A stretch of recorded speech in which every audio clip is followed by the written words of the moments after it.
ஒரு வேளை அவன் ஜன கூட்டத்துக்கு உள்ளே போயிட்டு இருப்பான். போயிட்டு உள்ள போன இவர் காணாம போயிட்டார். இயேசுவை காணோம். ஜன கூட்டம் நெருக்கம். என்னப்பா இயேசுவை காணியா கவனியா? இயேசு அங்கே தான் இருக்க, நீ தான் காணாம போயிட்ட.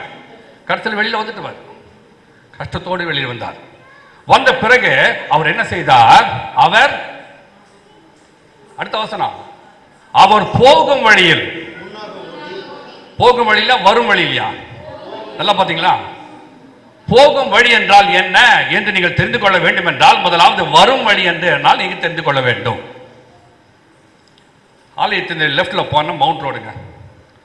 அந்த அண்ணா சாலையில் ரைட் சைடு வந்து ஜெமினி பிரிட்ஜ், லெஃப்ட் வந்து நந்தனம்.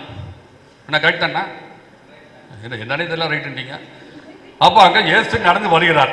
அப்போ நம்ம என்ன சொன்னோம்? இயேசு வருகிறான்னு சொல்லி நமக்கு எல்லாம் நியூஸ் வந்தோன்னா நேரம் ஓடி போய் மெயின் ரோடு போய் நிற்கிறோம். எல்லாம் கேட்குறாங்க, என்ன நீங்கள் என்ன நிற்கிறீங்க? இயேசு வருகிறார். எங்கிருந்து? ஜெமிலிருந்து வராரு. அப்படின்னா என்னது? வரும் வழி. இங்கே நிற்கிறோம். ஆமாம், இந்த இயேசு இங்கே தான் வர வழி. இது வரும் வழி. போகும் வழி என்ன தெரியுமா? நம்ம கொஞ்சம் நியூஸ் லேட்டாக கிடச்சிச்சு இயேசு வருகிறான்னு சொல்லி. நேரம் போகிறக்குள்ள இயேசு போயிட்டார், நந்தனம் போயிட்டார். போயிட்டார். எந்த வழி? இந்த வழி தான். அப்போ இந்த வழி பேர் என்ன? போகும் வழி. இந்த சகையோ இயேசு போகும் வழியில். அப்படின்னா இயேசுவை எப்படியாவது பார்க்க வேண்டும் என்று அவன் போனான். போறதுக்குள்ள அவர் போயிட்டார். சரி விடுப்பா, இன்னொரு நாள் பார்த்துக்கலாம். நம்ம ட்ரை பண்ணோம். ஆண்டவர் சித்தமாக தான் அவரே கொண்டு வந்து விட்டுருவார். நம்ம அப்படி தான். ஆண்டவர் சித்தமாக விட மாட்டார். நம்ம ஆண்டவர் சித்தமாக நடக்கிறோமா? ஆண்டவர் சித்தமாக தான் நடத்துவோம். ஆண்டவர் பார்த்துக்குவார். ஆண்டவர் பார்த்துக்குவார். நான் கண்ணு மூட்டை இருக்க போறாரு. நம்ம அப்படி. ஆனால் இந்த சகையோ சரி ஆண்டவர் போயிட்டாருப்பா விட்டுலாம் என்று போகவில்லை.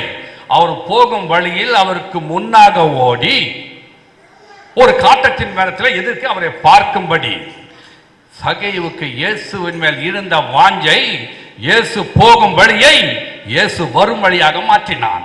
முன்னாக சென்று இயேசுவை காணும்படி ஒரு மரத்திலே ஏறினான். ஏன் இவனுக்கு இப்படிப்பட்ட ஒரு வாஞ்சை வந்தது? இயேசுவை இவன் நேரடியாக பார்த்ததில்லை. இயேசுவின் போதனைகளை இவன் கேட்டதாகவும் வேதத்தில் எங்கேயும் இல்லை. ஒருவேளை முதலில் நாம் படித்த பகுதி மத்தேயு 9:12 அநேக ஆயக்காரரும் பாவிகளும் இயேசுவோடு சீஷரோடு கூட போஜன பந்தி இருக்கும் பொழுது நிச்சயம் இயேசு ஒரு போதனை பண்ணியிருப்பார். இந்த போதனையை கேட்ட இந்த ஆயக்காரர்களில் அநேகர் ஒருவேளை சகைவின் உடன் வேலையாட்களாக இருந்திருக்கலாம். அவங்க சொல்லியிருப்பாங்க, என்ன மாதிரி போதனை பண்றதுப்பா, ஆச்சரியமா இருந்தா அவரை வார்த்தை கேட்டுட்டே இருக்கலாம் இருக்குதுப்பா என்று ஒரு வேளை சொல்லி இருக்கலாம். இன்னொரு வசனத்தை எடுத்து வாசிங்கள். லூக்கா 7:29. லூக்கா 7:29. யோவானுடைய போதகத்தை கேட்ட ஆயக்காரன் முதலான அநேக ஜனங்கள் அவனிடத்தில் ஞானஸ்நானம் பெற்று தேவ நீதிபரர் என்று அறிக்கையிட்டார்கள். யாரு? ஆயக்காரர். ஞானஸ்நானம் எடுத்து தேவ நீதிபரர் என்று அறிக்கையிட்டார்கள். இந்த ஆயக்காரர் ஒருவேளை இந்த ஆயக்காரர் வந்து அந்த சகை எடுத்து சொல்லியிருக்கலாம், இனி நாங்கள் பணம் வாங்க மாட்டேன், எந்த லஞ்சம் வாங்க மாட்டோம். என்னப்பா இயேசுவின் போதனை கேட்டோம், நாங்கள் ஞானஸ்நானம் எடுத்து விட்டோம், தேவன் நீதிபரர் இதை கேட்டிருக்கலாம். ஒரு வேலையை சகையோ என்ன இப்படி செஞ்சிட்டாங்களே, அப்ப இந்த இயேசு எப்படிப்பட்டவரோ என்று பார்க்கும்படியாக முன்னாக ஓடி ஒரு மரத்தில் ஏறி உட்கார்ந்து கொண்டான். இந்த மரத்தில் ஏறி உட்கார்ந்த உடனே நானும் பின்னால் போய் பார்த்தேங்க, என்னதான் பண்றாரு. ஒரு பாட்டு போயிட்டு இருக்காரு. என்ன பாட்டு பாட்டாரு?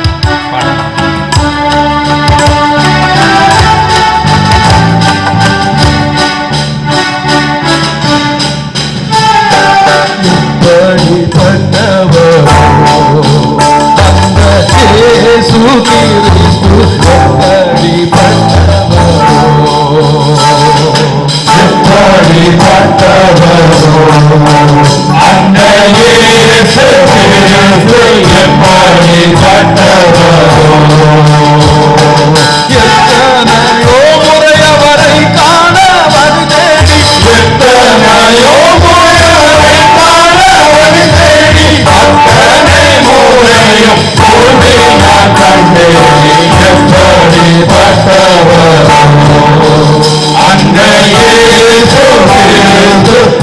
எப்படி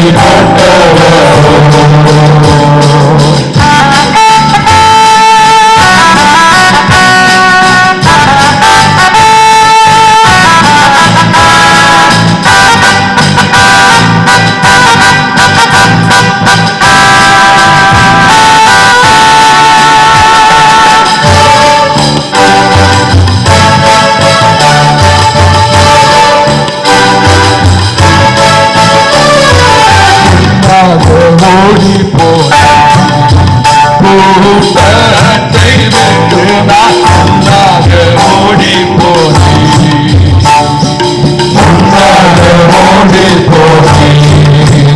கூட்டத்தை விட்டு நான் முன்னாக ஓடி போனேன். காட்டத்தி மரத்தில் ஏறியா வந்து நான், காட்டத்தி மரத்தில் ஏறியா வந்து நான் சத்தோரை கண்டிட வாஞ்சையாயிருந்து எப்படிப்பட்டவரோ அந்த இயேசு கிறிஸ்து எப்படிப்பட்டவரோ.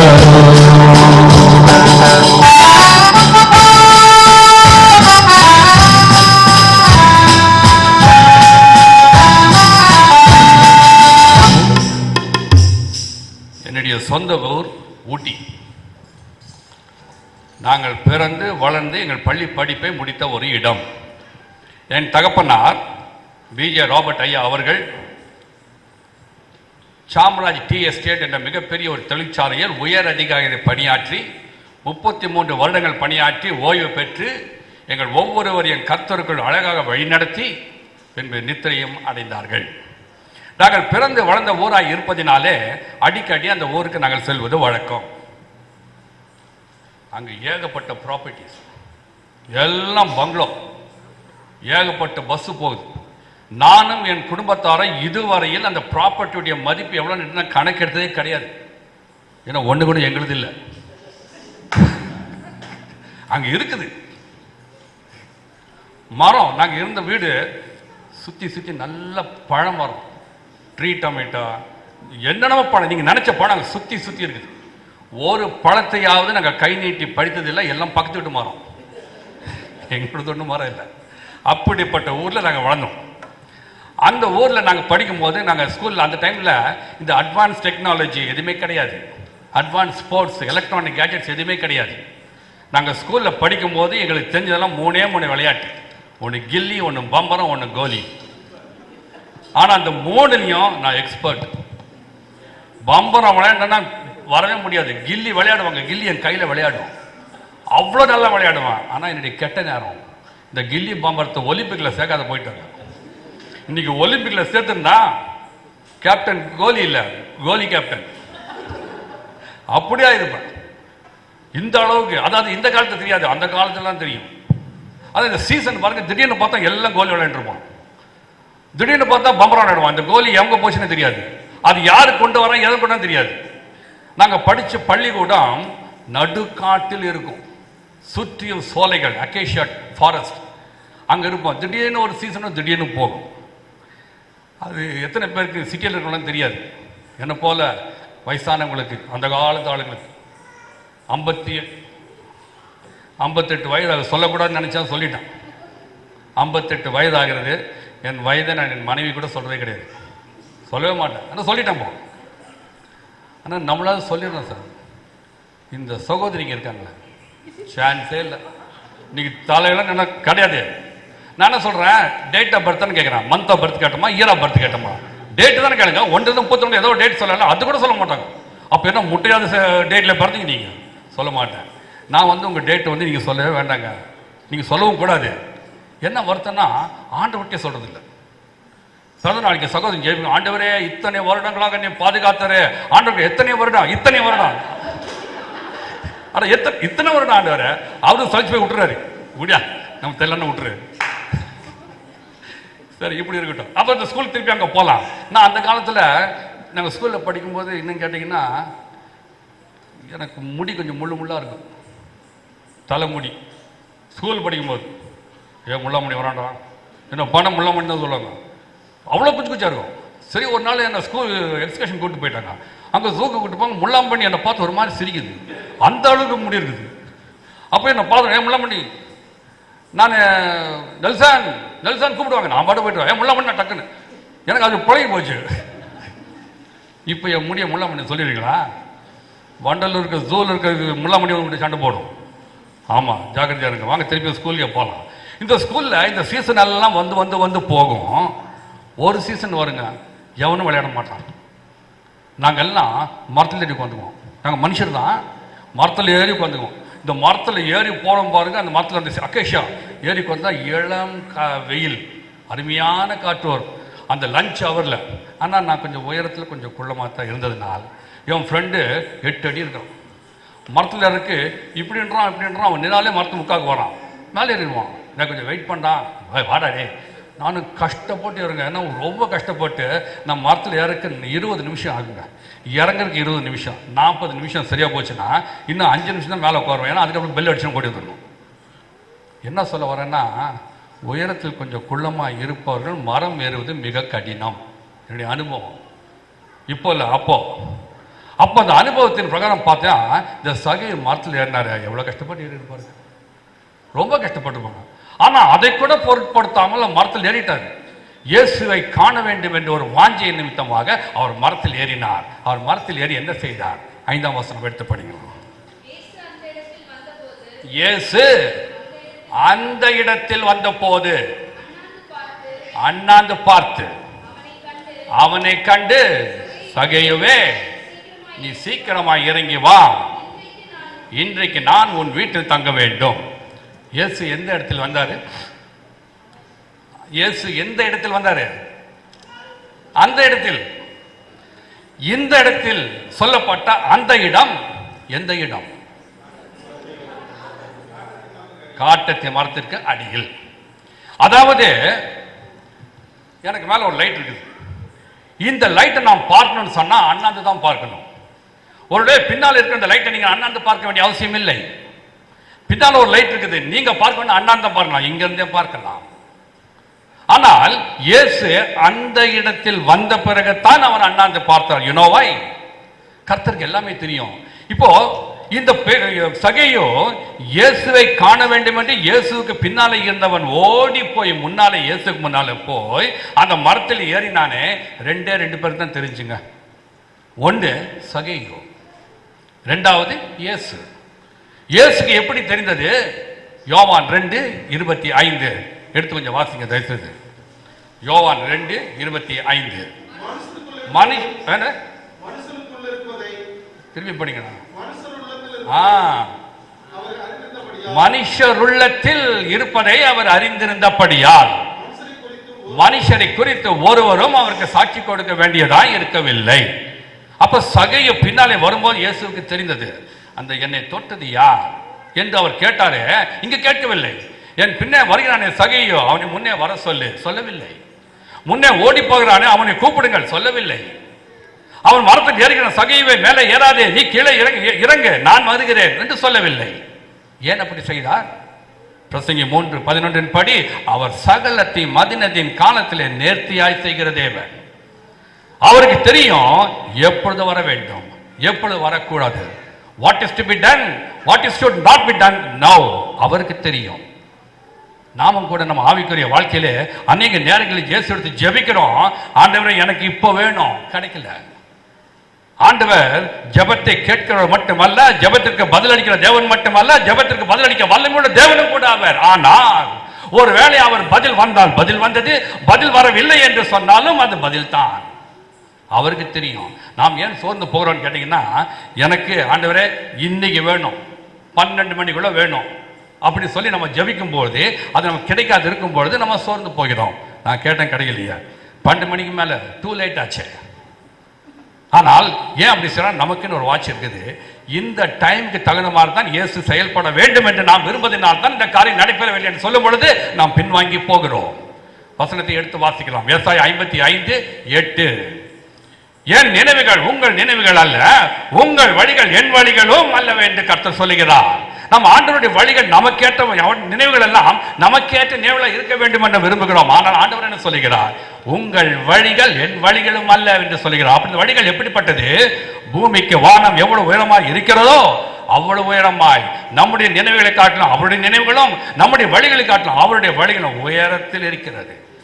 நாம் எப்படி செய்யணும்? சோர்ந்து போகிற கர்த்தரிடத்தில் ஜெபத்தை கேட்கிறோம். நாம் ஒரு வாக்குத்தத்தை நம்பி ஜெபிக்கிறோம். அந்த வாக்குத்தத்தம் செய்தவர் உண்மையுள்ளவர். தேவனுடைய வார்த்தையில் ஜீவன் உண்டு, வல்லமை உண்டு. இருபுறம் கருக்குள்ள பட்டயம் ஆத்மாவின் ஆவியின் கணுக்களை ஊனியம் பிரிக்கத்தக்கதாக உருவ குத்துகிறதாயும் இருதயத்தின் யோசனைகளை வகையறுக்கிறதாக இருக்கிறது தேவனுடைய வார்த்தை. இந்த வார்த்தையை நாம் ஜீவனுள்ள வார்த்தையை நம்பும் பொழுது விசுவாசத்தோடு காத்திருக்க வேண்டும். அந்த காத்திருக்கும் பொழுது அந்த கழுகையை போல நம்ம பலன் கிடைக்கும். தேவன் பொய் சொல்ல மாட்டார். அவர் Jesus will never make mistake. என்னாகும் 23:19 சொல்லுகிறது, God is not a man to tell lie.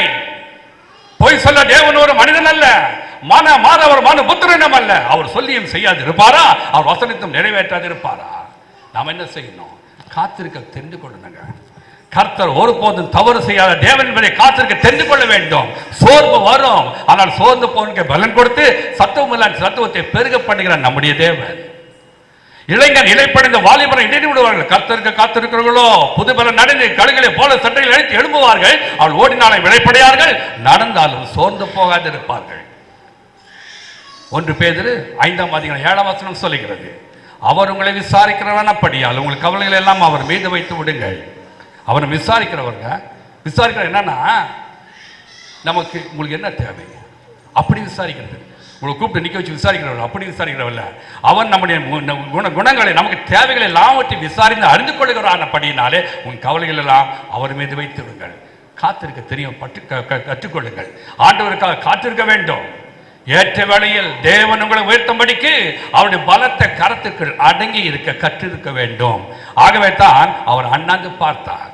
ஏன் அண்ணாந்து பார்த்தார்? தூரத்திலிருந்து பார்க்கவில்லை.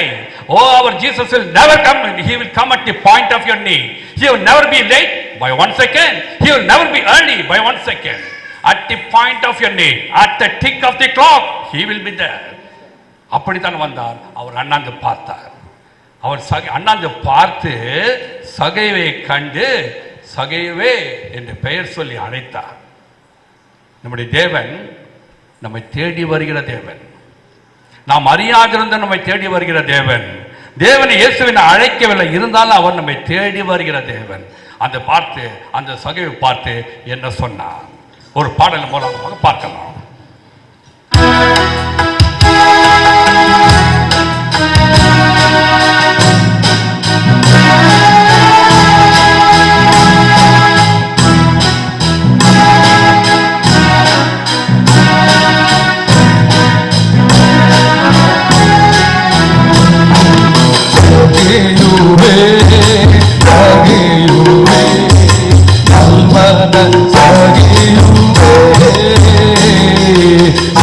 என்னை கண்டிட வாஞ்சித்தாயோ இன்று உன்னை நான் தேடி வந்தேன். சகையுவே சகையுவே நல்வான சகையுவே, நீ என்னை கண்டிட வாஞ்சித்தாயோ இன்று உன்னை நான் தேடி வந்தேன்.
இந்த வசனத்தின் மூலமாக ஆவியானவர் நமக்கு கற்றுக் கொடுக்கும் மேலும் ஒரு ஆழமான பாடம் என்ன என்பதை நாம் தியானிக்கலாம். இயேசுவை காண வேண்டும் என்று சகையை தெரிந்து கொண்டது ஒரு காட்டத்தி மரம். இந்த காட்டத்தி மரத்தில் இயேசுவை காண வேண்டும் என்று பலகை ஏறினான். இயேசுவை கண்டான். இயேசுவும் இவனை கண்டார். இவர் பெயர் சொல்லியும் அழைத்தார். இவனோடு பேசினார். சகை நினைத்திருக்கலாம், எத்தனையோ வகை தேடினேன் இயேசுவை காண வேண்டும் என்று, ஒண்ணுமே கரையில. அப்புறம் தான் தெரியுது, காட்டத்தி மரத்தில் ஏன்னா இயேசுவை பார்த்துடலாம். நான் வீட்டுக்கு போய் சொல்லணும், யார்கிட்ட இயேசுவை பார்க்கணுமா, ஏறி அவர் காட்டத்தி மரத்தில் போய் சொல்லணும் அப்படின்னு உடனே நினைத்திருக்கலாம். கற்பனையில் நீங்க பைபிள் வசனத்தை போய் தேட போறீங்க, எங்கடா நினைச்சான்னு சொல்லி. ஒருவேளை இயேசுவோடு கூட வந்திருந்தவர்கள் அவனை சொல்லியிருக்கலாம், நம்ம கூடவே நடந்து போறோம், நம்ம பேரை கூட இயேசு கூப்பிடல, காட்டத்தி மரத்தில் ஏறினா இயேசு அங்க போய் அவரை கூப்பிட்டாரு, நம்மளை கூட நீ ஒரு காட்டத்தி மரத்தில் ஏறினான்னு சொல்லி நினைச்சிருக்கலாம். ஆனால் இயேசு இந்த காட்டத்தி மரத்தின் பக்கம் வந்து சகைவை பார்த்து அவர் பெயர் சொல்லி அழைத்து அவர் சொன்ன முதல் வார்த்தை, உன் வீட்டில் தங்க வேண்டும் சொன்னாரா? நீ இறங்கிவான்னு சொன்னாரா? இல்ல, நீ சீக்கிரமாய் இறங்கி வா. Come down quickly from the sycamore tree. நீ சீக்கிரமாய் இறங்கி வா. என்ன சொல்லியிருக்கணும் இயேசு? உங்களுக்கு ஏற்கனவே சொன்ன, உயரத்தில் குளமா இருக்கிறவங்க ஏறுவது ரொம்ப கஷ்டம், இறங்குறது அதோட கஷ்டம். என்பா சகை பார்த்து வாப்பா, மெதுவா வா, அவசரப்படாத, ஒண்ணு மெதுவா வா என்று சொல்லவில்லை. நீ சீக்கிரமாய் இறங்கி வா. ஏன் அப்படி சொன்னார்? ஏன் அப்படி சொன்னார்? இயேசுவுக்கு தெரியும், ஒன்றை புரிந்து கொள்ள வேண்டும். இயேசுவை காண வேண்டும் என்று சகை எண்ணத்தில் தோன்றின அந்த காட்டத்தி மரத்தை கர்த்தர் வெறுக்கிறார், கர்த்தர் அருவருக்கிறார். இயேசுவை காண வேண்டும் என்று சகை எண்ணத்தில் தோன்றின அந்த காட்டத்தி மரத்தை கர்த்தர் அருவருக்கிறார், கர்த்தர் வெறுக்கிறார். That is why he told, "Oh Sagaiah, come down. I don't want to see you anymore sitting on the sycamore tree. Come down quickly." நம்முடைய ஆவிக்குரிய வாழ்க்கையில் நாம் அநேக நேரங்களில் இப்படிப்பட்ட ஒரு காட்டத்தி மரத்தை தெரிந்தோ தெரியாமலோ, அறிந்தோ அறியாமலோ வைத்திருக்கின்றோம். பாரம்பரியம் என்ற காட்டத்தி மரம் நமக்குள் இருக்கின்றது. சுய நீதி என்ற காட்டத்தி மரம் நமக்குள் இருக்கிறது. சாரம் என்ற காட்டத்தி மரம் நமக்குள் இருக்கிறது. இந்த நல்ல நேரம் கெட்ட நேரம் ராகுகாலம் எமகண்டம் எல்லாம் பார்த்தால் எல்லாம் நடக்கும் என்ற ஒரு காட்டத்தி மரம் நமக்குள் இருக்கிறது. இந்த காட்டத்தி மரத்தை கர்த்தர் அருவருக்கிற நான் சொல்லவில்லை, வேத வாசனம் சொல்லுகிறது. இந்த காட்டத்தி மரம் எப்படிப்பட்டதெல்லாம் இருக்கும் என்று பார்க்கும்படியாக லூக்கா 18ஆம் அதிகாரம் 9-10 வசனங்களில் வாசிக்கலாம். அன்றியும் தங்களை நீதிமான்கள் என்று நம்பி மற்றவர்களை அற்பமாய் எண்ணுவதை குறித்து, தங்களை நீதிமான் என்று நம்பி மற்றவர்களை அற்பமாய் எண்ணுவதை குறித்து அவர் சொன்னார். என்ன சொன்னார்?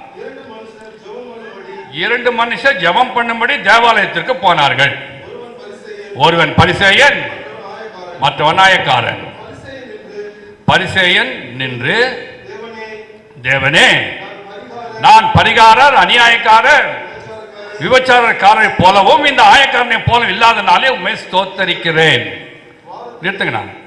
இப்ப அந்த பரிசேயன் நடந்து வருகிறார், நம்ம அங்கிருந்து பார்க்கிறோம். அவரை போய் எங்க நான் போறீங்க? சர்ச்சுக்கு போறேன். பரவாயில்லையா? எதுக்கு நான் போறீங்க? ஜெபம் பண்ண போறேன். எனக்கும் சேர்த்து ஜெபம் பண்ணுங்கண்ணா சொல்லிடுறோம். ஏன்னா கொஞ்சம் அவருக்கு பாரத்தை ஓட்ட விட்டுருது, கொஞ்சம் ஜெபம் பண்ணிடுறேன்னா அவரும் போனாரு. அப்ப அந்த பரிசேயன் தேவாலயத்திற்கு தான் போனான், ஜெபிக்கும்படியாக போனான், ஜெபித்தான், ஸ்தோத்திரமும் செலுத்தினான். அந்த ஜெபத்தையும் ஸ்தோத்திரத்தையும் தேவாலயத்தில் இருப்பதையும் கர்த்தர் அங்கீகரிக்கவில்லை. 52 வாரமும் நான் சர்ச்சுக்கு தவறாம வரேங்க. நீங்க தவறாம வர ஆலயத்தின் ரெக்கார்டில் இருக்கலாம், ஆண்டவருடைய ரெக்கார்டில் இருக்குதா? இன்று நான் தேவனுடைய செய்தியை தேவனுடைய சித்தம் இல்லாமல் நான் கொடுத்திருப்பேன் என்று சொன்னால் இந்த ஆலய ரெக்கார்டில் என்னுடைய செய்தி இருக்கலாமா? நான் பரலோகத்தில் இந்த செய்தி இருக்காது. அப்ப ஜெபிக்கும் பொழுது எப்படிப்பட்ட ஜெபத்தை ஜெபிக்கிறோம்?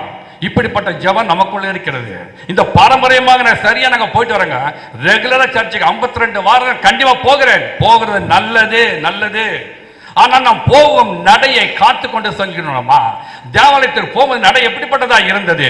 நாம் தேவாலயத்துக்கு போகும்போது நடை காத்துக்கொள்ளப்பட்டிருந்தால் தேவாலயத்தை வெளியே வரும் பொழுது நீதிமானாக வெளியே வந்திருப்போம். ஆனால் இந்த பரிசேயர் நீதிமானாக வெளியே வரவில்லை. மேலும் ஜெபம் என்ன சொல்லுகிறது படிங்க. வாரத்தில் 2 நாள் உபவாசிக்கிறேன், என் சம்பாத்தியத்தில் எல்லாம் தசம்பாகம் கொடுக்கிறேன். நல்லது தானங்க? 2 நாள் உபவாசம் இருக்கிறார். நீங்க அந்த வசனத்தை படித்து பார்த்தாலும் அவர் சொன்னது ஒன்றும் தவறு இல்லை மாதிரி தெரியுது. அவர் இருக்கிறது தானே சொன்னாரு, ஆனா ஆண்டவர் தவறுன்னு சொல்றாரு.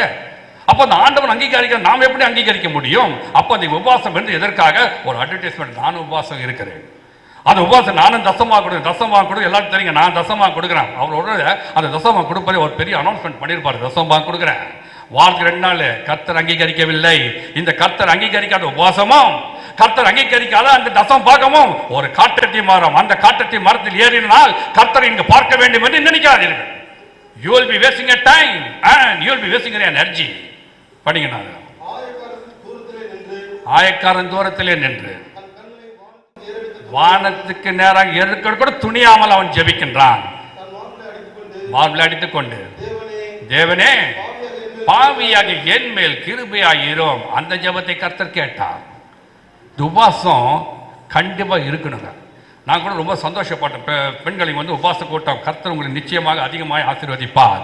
அந்த உபவாச கூட்டத்தில் நீங்க அநேக ஜெபிக்கும் பொழுது நான் 2-3 முறை பார்த்திருக்கிறேன். உபவாசம் இருப்பது நல்லது. கர்த்தருடைய பாதத்தில் உபவாசம் இருந்து அவர்கிட்ட கிருபையை பெற்றுக் கொள்ளலாம். ஆனால் ஜாக்கிரதையாக இருக்க வேண்டும். ஏசாயா 55:58 4ஆம் வசனம். 58:4. இதோ வழக்குக்கும் வாதுக்கும் துஷ்டத்தனங்களுடைய கைகினால் குத்துகிறதற்கும் உபாசிக்கிறீர்கள். நீங்கள் கூக்குரலை உயரத்திலே கேட்கப்படும்படியாக இந்நாளில் உபாசிக்கிறது போல உபாசியாதிருங்கள். படிங்க. மனுஷன் தன் ஆத்துமாவை ஒடுக்கிறதும் தனை வழங்கி நாணலே போல ராட்டிலும் சாம்பலும் உடுத்துக் கொள்ளுகிறதுமோ எனக்கு பிரியமான உபாசம் என்று சொல்லுவேன். இதையா உபாசம் என்றும் கர்த்தருக்கு பிரியமான நாள் என்று சொல்லுவாய். அப்படி உபாசம் வந்து எப்படி பார்க்க வேண்டும்? ஜாக்கிரதையா இருக்கணுங்க. அநேக நேரங்களில் இப்படிப்பட்ட ஒரு காட்டத்திய மரத்தில் நாம் ஏறிக்கொண்டு நாம் நன்றாகத்தான் இருக்கிறோம் என்று நம்மையே சாத்தான் ஏமாற்றி விடுகிறான். சாத்தான் சாதாரண ஆள் கிடையாதுங்க. Is such a cunning fellow. அவன் நம்மை நீதிமானே நீ பாவி பாவி பாவின்னு சொல்லிடுறான். இந்த பாவிய நீ நீதிமான் சொல்லிடுறான். ஒரு வசனத்தை எடுத்து வாசிங்கள். வெளிப்படுத்தல் 3ஆம் அதிகாரம் 15, 16, 17, 18, 19 வசனங்கள். உன் கிரியை அறிந்திருக்கிறேன். நீ குளிராயாவது அனலாயாவது இருந்தால் நலமாயிருக்கும். நீ குளிரும் அல்லாமல் அனலும் இல்லாமல் இருந்தால் உன்னை என் வாய் நின்று வாந்தி பண்ணி போடுவேன். அதுக்கு அடுத்த வசனம் மனப்பாடம் பண்ணுங்க. கண்டிப்பா நமக்கு ஒரு எச்சரிப்பின் வசனமாக இருக்கட்டும். நீ நிர்பாக்கியம் உள்ளவனும் பரிதவிக்கப்படத்தக்கனும் தரித்திரனும் குருடனும் நிர்வாணியமாய் இருக்கிறதை அறியாமல் நான் ஐசுவாரியன் என்றும் திரவிய சமணன் என்றும் எனக்கு ஒரு குறைவில்லை என்று சொல்லுகிறபடியால் நீ ஐஸ்வர்யவான் ஆகும்படிக்கு நெருப்பிலே புடமிட்ட பொன்னை என்னிடத்தில் வாங்கிக் கொள்ளவும் உன் நிர்வாணமாகி அவலட்சம் தோன்றாத படிக்கு வெண்வஸ்திரத்தை என்னிடத்தில் வாங்கிக் கொள்ளவும் நீ பார்வை அடையும்படி உன் கண்களை கலிக்கம் போட வேண்டும் என்று ஆலோசனை சொல்லுகிறார். நம்ம என்ன நினைச்சுக்கிறோம்? நான் ஐஸ்வர்யவான், நான் திரவிய சமந்தன். ஆனால் ஆண்டவருடைய பார்வையில நீ தரித்திரன், குருடன், நிர்வாணி. இப்படிப்பட்ட சூழ்நிலை இருக்கிறதை நான் சொல்லுகிறான். நீ என்னிடத்தில் வந்து நீ ஐஸ்வர்யா நாகும்படி கேட்கும் நெருப்பிலே புடமிடப்பட்ட பொன்னை என்னிடத்தில் வாங்கிக்கொள். ஒருவேளை இப்படிப்பட்ட ஒரு காட்டத்தின் மரத்தில் நாம் ஏறியிருப்போம் என்று சொன்னால் கம் டவுன் குவிக்லி. நான் அந்த காட்டத்தி மரம் ஒருவேளை ரொம்ப கஷ்டம். காட்டத்தி மரத்தில் எப்படி ஏறணும்? அப்போ காட்டத்தி மரத்தில் இருக்கும்போது நம்ம இறங்க வேண்டும் என்று சொன்னால் காட்டத்தி மரத்தை எல்லாம் கர்த்தரை நோக்கி பார்க்க வேண்டும். சங்கீதக்காரன் சொல்லுகிறார், சங்கீதம் 25:15, என்னுடைய கண்கள் எப்பொழுதும் கர்த்தரை நோக்கி கொண்டிருக்கிறது, அவரை என் கால்களை வலைக்கு நீங்களாக்கி விடுகிறவர். வழியில வலை இருக்குதுங்க. இந்த வயருக்குள்ளேயே நான் நடந்து பயந்து நடந்தேன். எங்களோ வர்றதுக்கு பிரசங்கம் ஸ்டார்ட் பண்ணுறதுல குப்புரட்சிக்கிற வந்துருவோம் அவ்வளோ. ஆனால் பார்த்து நடக்கிறோம். கர்த்தருடைய ஆவிக்குரிய வாழ்க்கையில் நீங்கள் வழியை பார்த்து நடக்க வேண்டியதல்ல, வசனத்தை பார்த்து நடக்கலாம். வசனமாகிய தேவனை இயேசுவை பார்த்து நடக்கும் பொழுது அவரே உன் கால்களை வலைக்கு நீங்களாக்கி விடுகிறவர். தாவீது சொல்லுகிறார், சங்கீதம் 16:8, I have set the Lord before me always. கர்த்தரை எப்பொழுதும் எனக்கு முன்பாக வைத்திருக்கிறேன், செட் பண்ணி வைத்திருக்கிறார் அவர். அப்படிப்பட்ட அனுபவம் நமக்கு உண்டா? இந்த காட்டத்தி மரம் எப்பொழுதும் நமக்கு வந்துருங்க, இடையில வந்துருங்க. அப்ப அந்த காட்டத்தி மரத்தை நீங்க பார்க்க வேண்டும், அதுல இருந்து விடுபட வேண்டும் என்று சொன்னால் கர்த்தருடைய வசனத்தை பார்த்து கொள்ள வேண்டும். கர்த்தருடைய வசனத்தை எப்பொழுதும் சொல்ல வேண்டும் என்று சொன்னால் கர்த்தருடைய வார்த்தைகள் அடங்கிய பாடல்களை பாடிக்கொண்டே இருக்கணும். உங்க வாய் அல்லது மனதில் எப்பொழுதும் கர்த்தருடைய பாடல்கள் இருக்கணும்.